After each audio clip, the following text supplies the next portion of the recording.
1947 August 15 നമുക്ക് സ്വാതന്ത്ര്യം ലഭിച്ചു. അപ്പോഴും ഇപ്പോഴും ഇവരെ നമ്മൾ അടിച്ചമർത്തിക്കൊണ്ടിരിക്കുന്നു. നമസ്കാരം. പാലിനു വേണ്ടി പശുക്കളെയും എരുമകളെയും ചൂഷണം ചെയ്ത് കൊല്ലുന്നു. അവരുടെ കുഞ്ഞുങ്ങളെ അവരിൽ നിന്നും അകറ്റുന്നു. ഇവർക്കെന്നാണ് സ്വാതന്ത്ര്യം ലഭിക്കുക? മാംസത്തിനു വേണ്ടി ആട്, കോഴി, പോത്ത് തുടങ്ങിയ ജീവികളെ ചൂഷണം ചെയ്യുകയും കൊല്ലുകയും ചെയ്യുന്നു. ഇവർക്ക് എന്താണ് സ്വാതന്ത്ര്യം ലഭിക്കുക?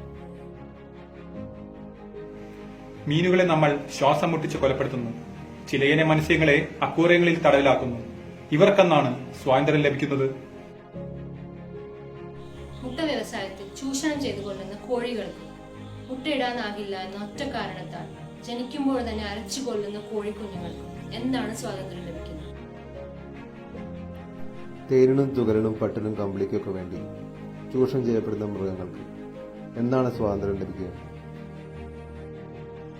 ഉത്സവത്തിനും വിനോദത്തിനും സവാരിക്കും ചുമടെടുക്കുവാനുമായി നമ്മൾ ദിവസേന ചൂഷണം ചെയ്തു വരുന്ന മൃഗങ്ങൾക്ക് എന്താണ് സ്വാതന്ത്ര്യം ലഭിക്കുക?